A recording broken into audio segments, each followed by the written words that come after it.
So, I am Andrew Rothman. I'm the president of Gun Owners Civil Rights Alliance.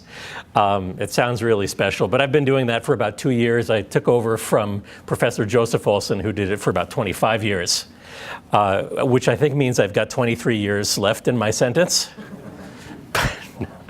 I really enjoy it. You may know us from such hits as the Minnesota Citizens Personal Protection Act of 2003 or from the Range Protection Act of 2005. But we have been working for more than a quarter century to protect gun rights and to extend and restore gun rights in Minnesota. The Second Amendment and gun rights in general are a very libertarian value. One of my favorite gun bloggers says that we kind of missed the boat when we made the motto, the slogan of the United States, E pluribus unum, because it really should be, you're not the boss of me. And that's really the sort of freedom that the Second Amendment represents. You know, a government big enough to give you everything that you need is big enough to take away everything that you have. And so in the end, we do need to be responsible for our own protection, because the idea of having government agents close enough to protect you is, ask Andrew, a little more frightening than good. So we do think that self-defense is an individual civil right, a human right, and it's one that has to be present in the individual and not outsourced. So this is my third year, I think, coming back to talk to the Libertarian Party Convention. I love being here. I thought I'd give you a review of what's gone on in the last year in case you haven't been, following us on Facebook or anything like that. In 2015, we started the year saying that we wanted to make some real changes. And they told us, well, you've got Governor Dayton in the governor's office, and you've got a DFL majority in the Senate, and we don't really expect you to get a lot of stuff done. But we said, no, we want to. We want to take this hearing protection device called a suppressor. Sometimes it's called a silencer, although it doesn't make anything silent. We want to make these legal in Minnesota like they are in 39 other states, but Minnesota banned them because bad movies. We looked at what happened during Hurricane Katrina. Can you believe it was 10 years ago? Hurricane Katrina, where the cops went door to door and took away people's guns at a time when they were right in the middle of utter lawlessness and when they were most on their own for self-defense. Little old ladies were knocked down by state troopers and had their antique guns taken away. We said we want to prevent that sort of thing happening in Minnesota, because right now Minnesota law allows the governor to order guns taken away during a state of emergency. During Hurricane Katrina, they threw them in cargo containers and they rusted and they were never seen again. We also wanted to get rid of a really stupid law that says that before you're allowed to go down to the state capitol, petition your government for the redress of grievances, you need to send written notification to the Commissioner of Public Safety where you say, "Dear Commissioner, I've got a carry permit," which you probably will know since you have the database. But otherwise, it was a felony to set foot into the Capitol or the state office building. Do you know the state office building, where all the senators and representatives have their offices? The abbreviation for it is the SOB. Is that the coolest thing ever? But you had to make the notification, or even if you walked into the History Center across the highway, that was a felony, and you could get in some severe trouble. They said, nah, it's not going to happen. But we got it through the House, we got it through the Senate, and we got Governor Dayton to sign these gun rights protections.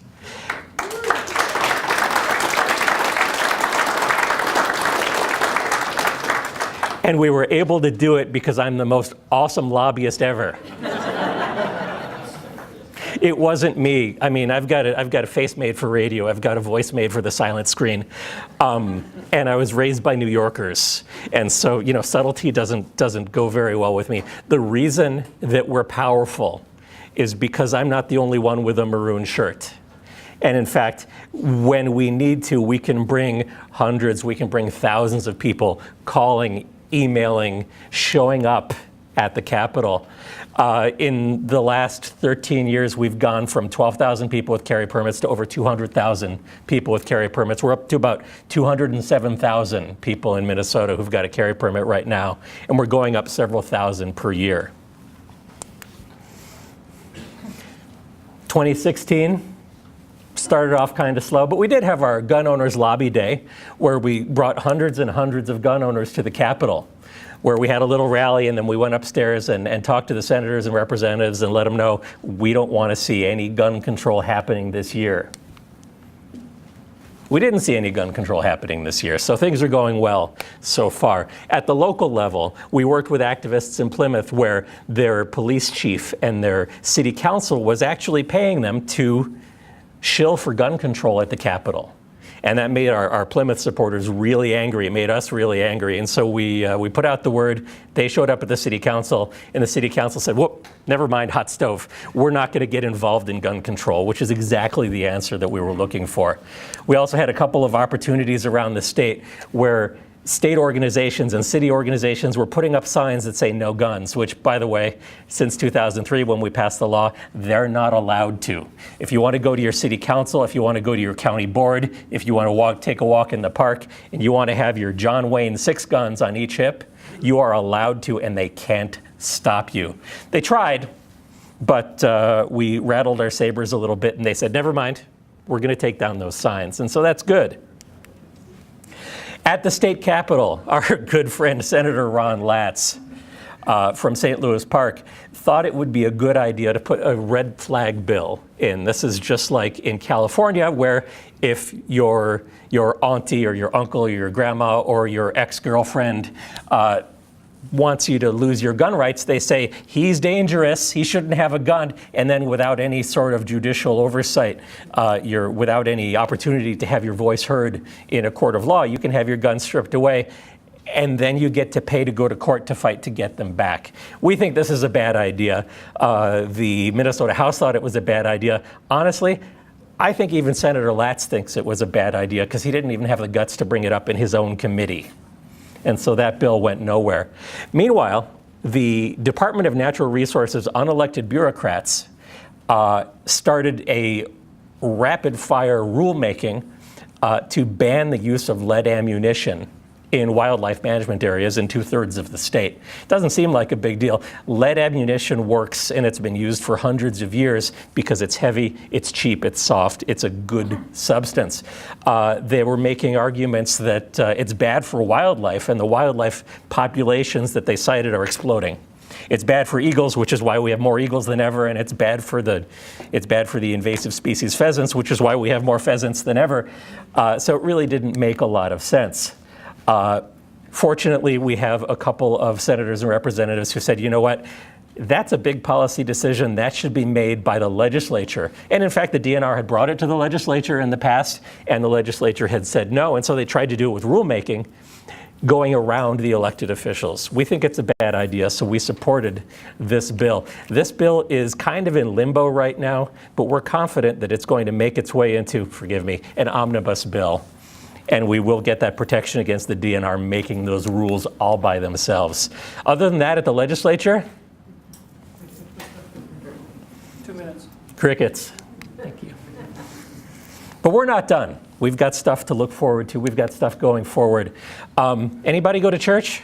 It's okay, you can admit it. Did you get your permit to worship before you went? You're all assembled here, right? Did you get your permit to assemble?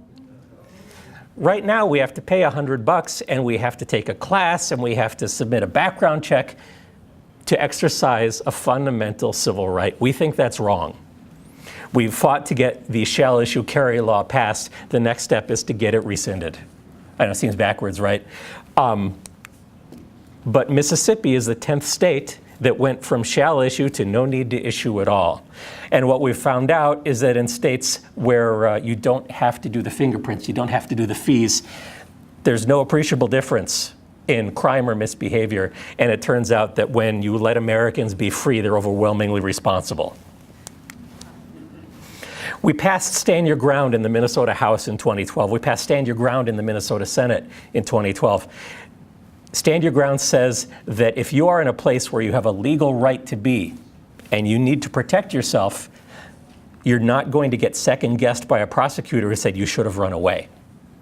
You should have outrun that bullet. You should have dodged that knife. You did not have the right to stand your ground. We think that's a bad idea. We think that ceding the streets to the bad guys is a bad idea. None of us wants to get into a confrontation. None of us wants to have to shoot somebody, but we also don't want to have to risk our lives and our friends and our families and the public's lives by running away from crime when we see it. We got Stand Your Ground passed in the Minnesota House. We got it passed in the Senate, and Governor Dayton vetoed it. We're not giving up. It will be back, and we will get it passed. It took us 9 years to pass the Minnesota Citizens Personal Protection Act with your help, and we will pass Stand Your Ground with your help. Hey, with your help. Does anybody have a cell phone? Anybody have a smartphone? If you're not getting our gun rights emails, go to that URL right now. Come on, take out your phone. I've still got a minute and a half. Okay? GOCRA.min/join. It's absolutely free to sign up. You get a chance to win guns and stuff. You get a chance to win something more precious than gold 22 ammo. But you can't win if you don't sign up. So please take a minute, sign up, get involved. We'll let you know when it's time to start that cavalry charge. Thank you.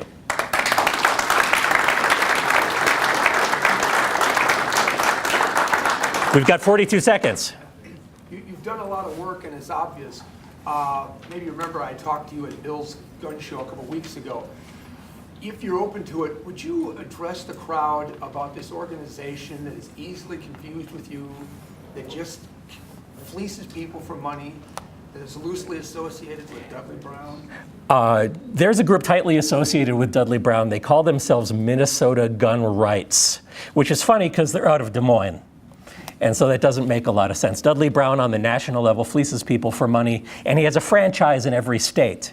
And there's one in Iowa called Iowa Gun Owners, and the brother of the guy who started Iowa Gun Owners in Des Moines, who's also in Des Moines, started this fake group called Minnesota Gun Rights. They put very attractive memes on Facebook, and they send letters, and they say, quick, send us money, or Senator Latz is going to win, when Senator Latz isn't even moving his own bill. So Minnesota Gun Rights, this group, they're liars, they're cheats, they want to take your money and do nothing with it. If you want to support gun rights in Minnesota, stick with the group that's been doing it for the last 27 years. And free. And it's free. Hey, we're happy to take your money, but we don't insist upon it. We really want your involvement. Thanks a lot.